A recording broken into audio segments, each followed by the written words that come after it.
While this weapon system is still currently under the radar, no pun intended, of the Western media, one can rest assured that once it starts flight tests in earnest, it will be paraded as Exhibit A in the propaganda indictment of Russian aggression. Therefore, it might be worthwhile to preempt the usual media barrage by placing a spotlight on what promises to be a revolutionary weapon system capable of changing the global balance of power.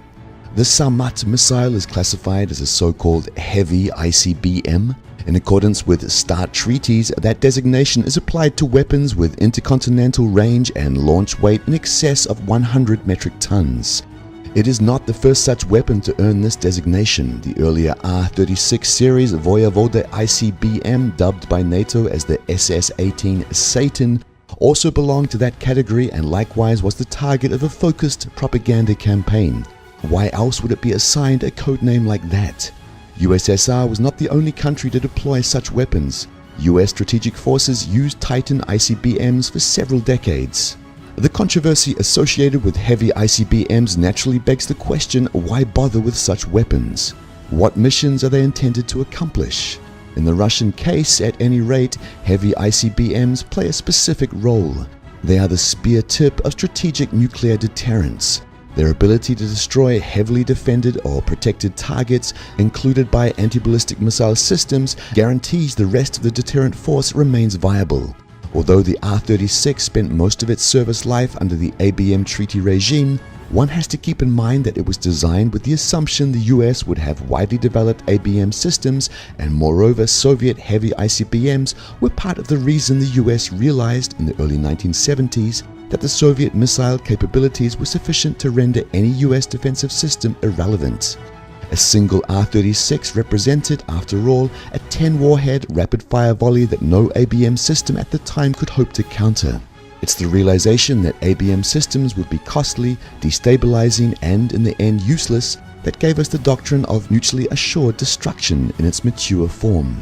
The Samat is the child of the post-ABM treaty era from which the US withdrew during the first term of George W. Bush administration, whose main priority, before it was sidelined by the 9/11 terror attacks, was a military build-up in space to the point of making the final frontier a US military preserve.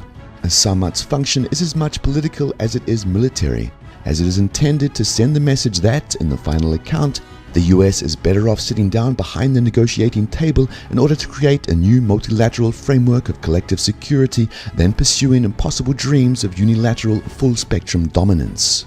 Since the US missile defense technologies have evolved over the last several decades, the Samat will likewise represent a major advancement over the Voyevoda. Instead of simply presenting the ABM system with a rapid succession of targets with the goal of saturating the defenses, the Samat is more subtle. Its approach to the task of invalidating opposing missile defenses consists of a combination of factors.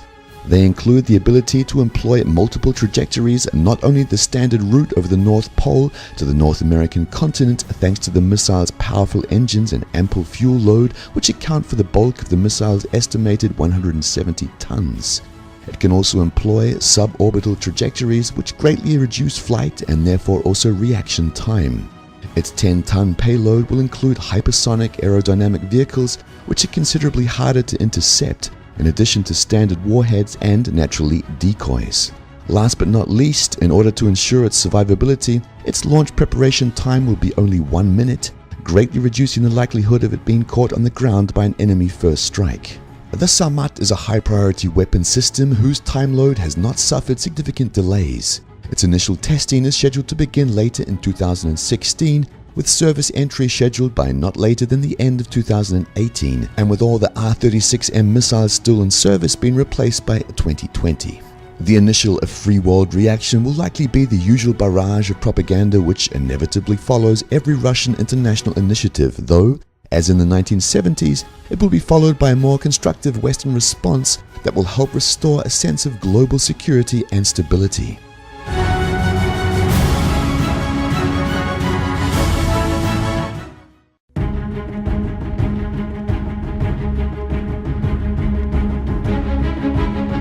Recent days and weeks have seen several news items pertaining to the future state of the Russian nuclear triad. The scope of modernization plans suggest the role Russia's strategic nuclear forces are to play for Russia's security foreign policy.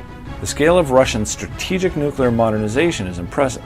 President Putin recently attended the laying down of Alexander III, the 7th Bourget-class ballistic missile submarine out of 8 planned, which carries 16 multi-warhead Bulava SLBMs each.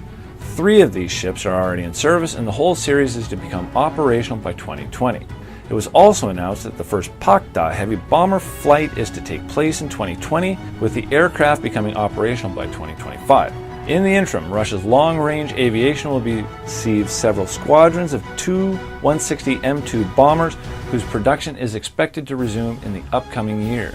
The Sarmat heavy ICBM research and development has been recently declared complete, and the missile will begin launch testing in 2016 or 2017. The missile's unique capabilities include the ability to strike any target on the planet using multiple possible trajectories. For example, it could be used to strike North America not only by flying over the North Pole, but also using an alternative trajectory over the South Pole, which would render US ABM systems irrelevant. The construction of Vorhezhna DM over the horizon ballistic missile attack early warning radars is continuing.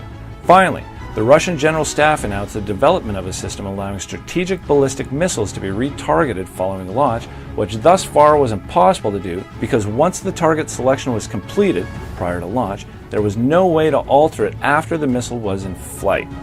This brief outline of current development shows that Russia is pursuing a sophisticated strategy of deterrence. The comparatively small and uniform French, Russian, and Chinese nuclear arsenals are capable of deterring only one threat, namely a nuclear attack on their national territory. The variety of capabilities inherent in Russia's triad means that its national leadership has a range of responses at its disposal and can use its capabilities to deter not only nuclear attacks against its territory, but also conventional attacks against its military targets, including outside of Russia's borders. Syria is an example of what these capabilities mean for Russia.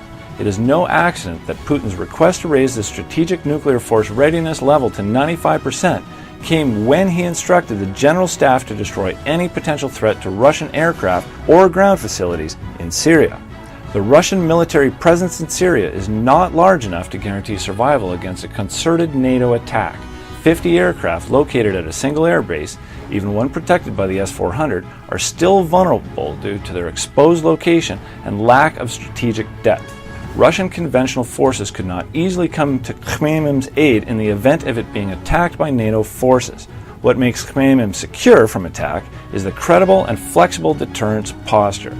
What makes the deterrence both credible and flexible is the variety and modernity of Russia's delivery vehicle force, which is not limited to having to launch a multi-warhead ICBM or SLBM, and which can penetrate all current or planned defenses. The credibility of Russia's nuclear deterrence is strengthened by the existence of a powerful conventional deterrent in the form of Caliber and KH-101 cruise missiles. The use of these missiles against ISIS targets was likely motivated to dissuade any countries hostile to Russia's presence in Syria because it demonstrated Russia could use these weapons to retaliate against any attack on Khmeimim. The target state would then have to choose between backing down or escalating, thus risking a nuclear exchange with Russia. If Russia simply had an ICBM and SLBM force, Khmeimim would be a much more tempting target because an ICBM launch would be a disproportionate response to the attack. Russia's strategic force modernization plans indicate that its leadership anticipates Syria-like scenarios in the years to come.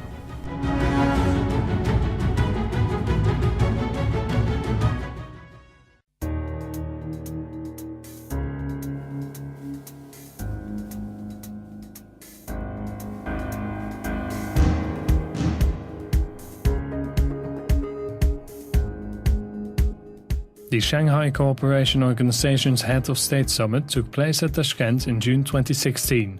Counter-terrorism operations were one of the main topics of the summit. Chinese experts believe that the situation in Syria needs special attention of the SCO member states because the ISIS terrorist group poses a threat to the security in Pakistan, Afghanistan, China, Russia and some other regions, including the Middle East and the Caucasus. This is why China believes that the SCO member states coordinate efforts over the countermeasures implemented against jihadi groups. Now, some 3,500 Chinese troops are deployed as part of UN peacekeeping missions in Lebanon, South Sudan and Mali. Rumors are circulating that the Chinese leadership is going to deploy up to 10,000 troops in the Middle East as soon as the Chinese military base in Djibouti is ready. Only this base will allow Beijing to deploy 5,000 troops that can participate in operations in the Middle East and North Africa.